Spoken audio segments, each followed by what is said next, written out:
right, welcome back to the studio, guys. I am JC. Esly here. And we are J&E Eclectics. Thank you guys for stopping by the channel. We've got a treat for you today. In today's video, we're going to be talking all about how we manage a business and relationships and how you can do the same. Stick around for these awesome tips. Yeah.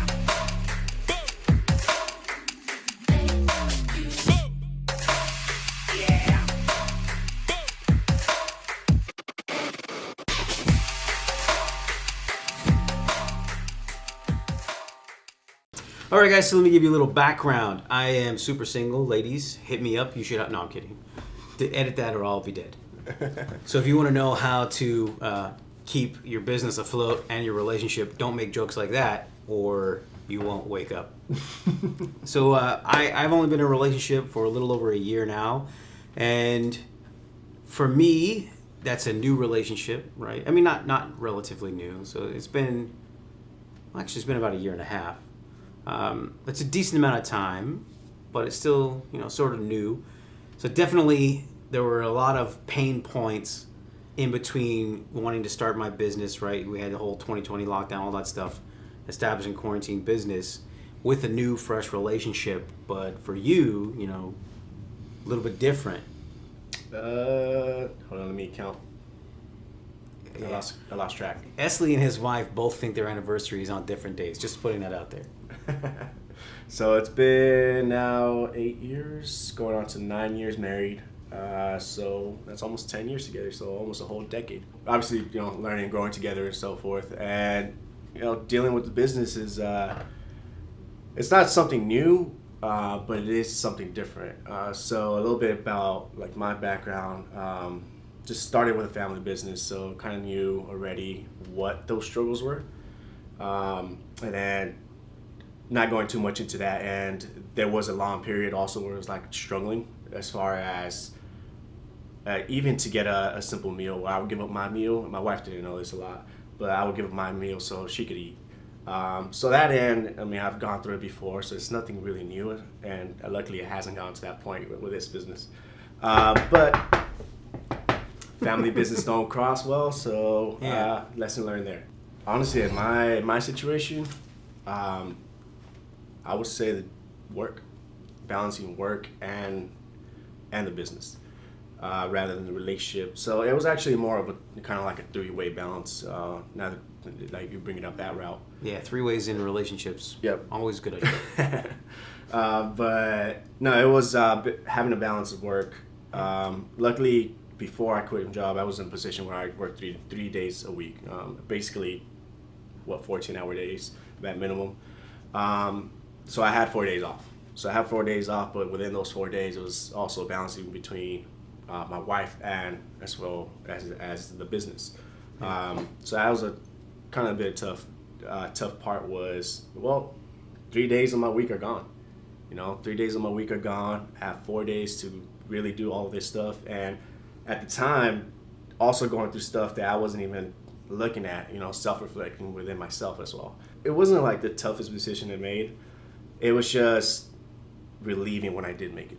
I would say that route. Huge weight lifted. Yes. Yeah. But it's funny because the day I put my resignation, it just walked in, put it in, and I knew that moment. I was like, you know what? Aside of that, they're gonna walk me out. Oh yeah. They're gonna walk me out. So I was like, all right. Within 4 hours, sure enough, HR, we have a conversation. I was like, all right, we're out. But I'm walking out the door and I'm just like, all right. A week later, it probably starts kicking in. I'm like, all right, I don't have to go to work. That's one of the areas probably going to end up struggling the most as far as agreeing and disagreeing. But honestly, just from experience, it's budgeting and really sticking to that budget. You're going to be tempted so many times to be, hey, you know what, I can just grab a little bit more, or I can grab a little bit more, I can grab a little bit more. Yeah. You got to be aware. Yes, you do have a business that is going to be coming in and bringing in revenue, right? But at the same time, you do got to realize you do have a commitment, a relationship to this other person, and that you came to an agreement with, right? So it's not going to be, hey, I'm grab. No, it's going to have to be that conversation. Maybe you do have to dip in a little bit more, right? There's nothing wrong with it, but you got to have that conversation. I think that's where a lot of people miss it, is having that conversation. And honestly, it's almost 10 years now. The biggest advice I'll just say is just that conversation. And a lot of times you're not gonna agree, but you do have to come to some sort of agreement. You can't just let it just build up, because at the end of the day, it's just gonna be resentment from one to another, and that's never gonna end up good. So, anyways, finances. For Esly, when Esly quit his job, it was a big relief for him. For me, it was scary also, but it was a huge relief because establishing our business in quarantine, I just started my relationship, maybe 2 or 3 months in. And I was like, you know what? I'm stuck at home in isolation. And at that time, even if we're talking about balancing that relationship, I was particular, man. Like, nobody's coming over to the house. You don't know what's going on with the pandemic. It's still all fresh. And I had my daughter, and we had that conversation of, what if we can't get back, to our jobs? And I dumped all the money, which was very scary, getting things started. But I basically did it because at the time, even though my relationship, my girlfriend was brand new, we have a relationship for a number of years. And it was like, hey, man, I think this is a good idea. What do you think? So honestly, it was a partnership there of like, not just trust, but I could go drop 50, 60 grand on anything. Anybody can do that if they had the money, and you could be dumb and blow it, right? And I'm like, look, I know I want to invest it, and I want to invest it in myself or in a business that can thrive for both of us, right? That, mutually beneficial kind of thing.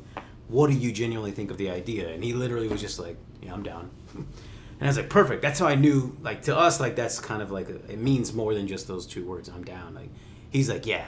He's not saying everything else, but I get it. Like, he's on board. So that relationship was important at that moment because that was support that I needed. When I talked to my girl, and she's like, well, you're making 6 figures. Like, you're making really good money. And I was like, yeah, but this is the situation. Like, there's a whole other video on all that stuff, broke down on what caused me to leave, and then do this full time. But she supported me, which I think is a really big key. You have to support each other's dreams and ambitions in a relationship, even a partnership, right? Not just, you and your girl or you and your guy, whatever. You have to have a support system. And I had it from this side. I had a partner that was ready to dive into the business with me. So I didn't feel as scared about dumping the money in because I felt like it's not going to be just me struggling, even though I will be struggling and fighting for it. I got somebody else doing it. So I did quit my job. And then, 9 or 10 months later, we've been having things build up and up and up. And he's like, yeah, cool. He got to quit his job. So on the other end, it's the ladies, My girlfriend was just like, yeah, I support you. Like, I think this is a great idea, but you're going to have to work your butt off. Like, you're going to have to do this. That was the whole scary part about leaving the job, right? And that was the conversation, at least with my wife, was, all right, what are we going to do about money? And luckily we had enough, or it was set aside, and she's like, well, you're not happy, just do it. And she was actually encouraging me and pushing me. When I did it, my whole mentality, even my attitude changed. Yeah. And she's like, I think that's huge. You're happy. Like, you're happier, even like it's scary. It's scary AF, guys. Yeah, it is scary, but you're happier. Yeah. You're happier. You're yes, I'm home more and so forth. But still, again, the happy part. That's the biggest piece. I think if you got a support structure, if you got family, if you're trying to start your own business, it's going to be very hard to do it on your own. Not impossible, but if you have just one person that's there pushing you and believing in you, it's going to make all the difference. Because you mentioned something like your wife knew you were happier, and she's like, well, she knew you were unhappy, right, with that situation. The work we were doing was, I'll say, difficult, right? We're high-level jobs. We're in charge of a lot of other people, a lot of money, a lot of things. You're putting out fires for other people. That's frustrating, but it's not self-rewarding. And then you start this business in quarantine. You spend a few months learning all the equipment, just really dipping your toes in before work opens back up and we get to go back to the office. And I was like, nah, I want to be my own boss, right? You held on a little longer, but I had the same support. She's telling me, F it, you turn in your notice yet? Give them your notice, get out of here. She was encouraging the same thing. She was telling me, to go do it. And honestly, I even held off for, 5 or 6 weeks before I did give a notice and finally leave. But the whole time, she was supporting me to just do it and jump in and be my own boss. And having someone that believes in you is like, it's almost like that. They tell you when you're starting a business or you're doing something for yourself, really, that a pitfall is you need validation. You're constantly reaching out, trying to get affirmation from people, and that's a pitfall. I will say, I understand how people get to that, and it definitely can be, but in this situation, that type of affirmation coming without you needing it, coming unwarranted, it makes all the difference. Someone telling you they believe in you and then pushing you to step out and be like, hey, don't be afraid, you know what I mean? Not like, my girlfriend's rich or anything like that, like, I got you, don't worry about it. No, like, hey, this is probably a bad idea. You're going to get rid of all that money. You're going to spend all of your money on equipment and be completely broke, and you quit your job. What do you think? No, it was just like, go do it, because like you're way more happier doing that. And I think find that for you guys. Find that from somebody that's going to be that support for you, and then keep them around, because it's going to motivate you to do amazing things, because you're going to want to prove that person right. You have a schedule for your business, right? We definitely build one out for the holidays or local events, that kind of thing. But for your relationship schedule, we know what days of the week our business is open. It's really every day. And even though we put up business hours, it's really any time of day. Last week I was knocking out 64 left chest DTF logos at 3 a.m.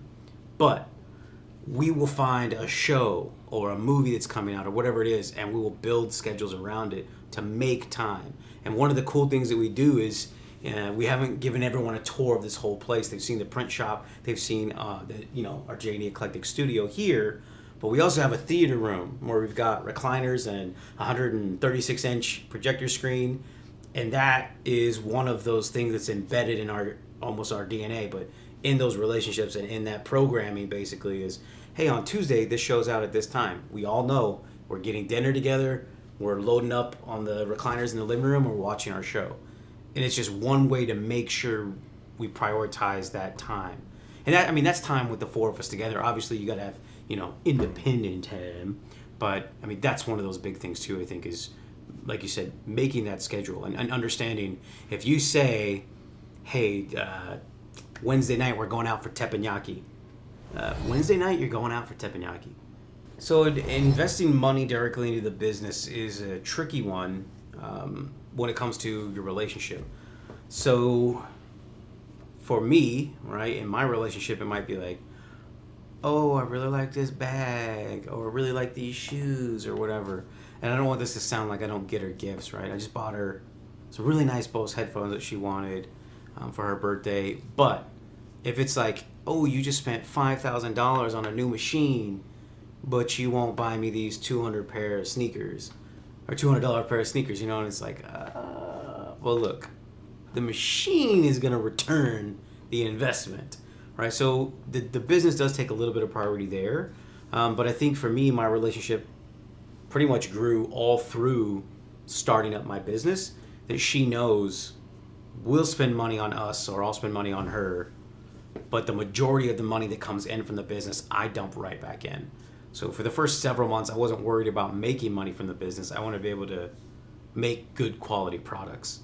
So I did, instead of like leasing or financing anything, I dropped cash on the $25,000 printer and a $22,000 embroidery machine and a $3,000 pre-treat machine. For me, it was like, all right, I'm going all in. That's startup cost to me. And then for her, it was like, all right, cool. So we actually have a joint account. So we have a joint account, but we also have our own independent accounts. So what happens with the joint account is basically this can be for the bills.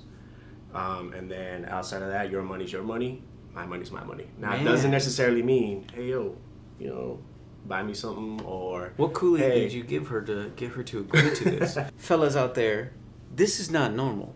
Okay, I have been married and divorced, and I probably would have gotten divorced sooner if that was my bank account set up. We just came to agreement again. That conversation, talking and actually seeing it with our own family, where it's like arguments over money. And luckily, we really haven't had. I mean, it's happened. I'm not gonna lie, it's happened. but it hasn't been something major in our relationship where we're arguing and arguing about money.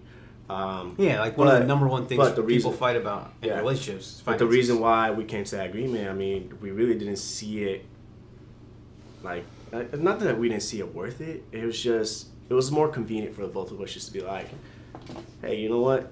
I really don't care what you do with your money. Yeah. As long as we can pay our bills and we're good, fucking, if you want to blow your money on, you know, shoes, she loves shoes. Yeah. Then blow your money on shoes, but just make sure your bills are paid. So, I think that pretty much wraps it up, right? So we hit a couple of really fine points there. How to balance your work or a working relationship with your actual relationship. You know, how to balance starting that business and really be open to feedback, two-way feedback, right? Your feedback to them, their feedback to you, whether it is they need more time or you need to spend more time on the business, like I get. Hey, get up, go get in the shop, that kind of thing. That's great. Definitely running a budget for your business and for your personal life, like making sure those are squared away. And then I think the support system, and there's tiers to that support. Make sure you're supporting them, right, or each other. Like at least I hope I haven't, right? I don't think I've ever gotten on to him or like tried to put him down or be like, dude, what the hell? You've been gone for every large order. But it is a funny coincidence that it happened that way, right? But I don't take it personal. I think it's funny that it happens, right? It's a weird coincidence. But I'm not just like, hey, man, I need a month's calendar in advance when you want to go see your family. We're trying to run a business. It's not like that. Like, figure it out. We'll figure it out. Like, there's going to be time. I'm going to be gone the entire next week. He may have to be doing a bunch of orders by himself. It's just going to happen like that. And I think that in your relationship, you got to be the same way with your significant other and be like, hey, look, I'm not going to be there to take you to the movies tonight or to dinner tonight. I've got 300 shirts I got to knock out, 58 hats, whatever that order looks like, right? It could get crazy. So make sure you have a balance. Make sure you budget that life, but make sure you're supporting them as much as they're supporting you. And if you're thinking about starting your own business, the first thing is the best time to start a business was yesterday. The second best time is now, right? So get out there and do it, right? Make sure you're subscribed to this channel. Hit the like button, hit the notification bell, leave some comments below for future content you'd like to see, and use our story and kind of our pathway, if you're in relationships, to have that conversation to get it started if you want to start your own business, right? See if they're on board. Make sure they're there to support you, but make sure you're ready to support them as well, because it's not easy. It's not easy to run a business and try to have a successful relationship. But it definitely can be done, and hopefully you've got the tips in this video on some of the ways you could be successful doing that. But if you don't want to start your own business and you just want to order some awesome custom apparel, where can they find us? We're at 618. So you can catch us on Instagram at JE_eclectics. You can find us on our website, jeeclectics.com, Facebook, all of it. Right here on YouTube, you're on our channel right now, right? Smash that like button so that all your friends can see this video too. Cheese! And we'll catch you guys in the next video. Thank you.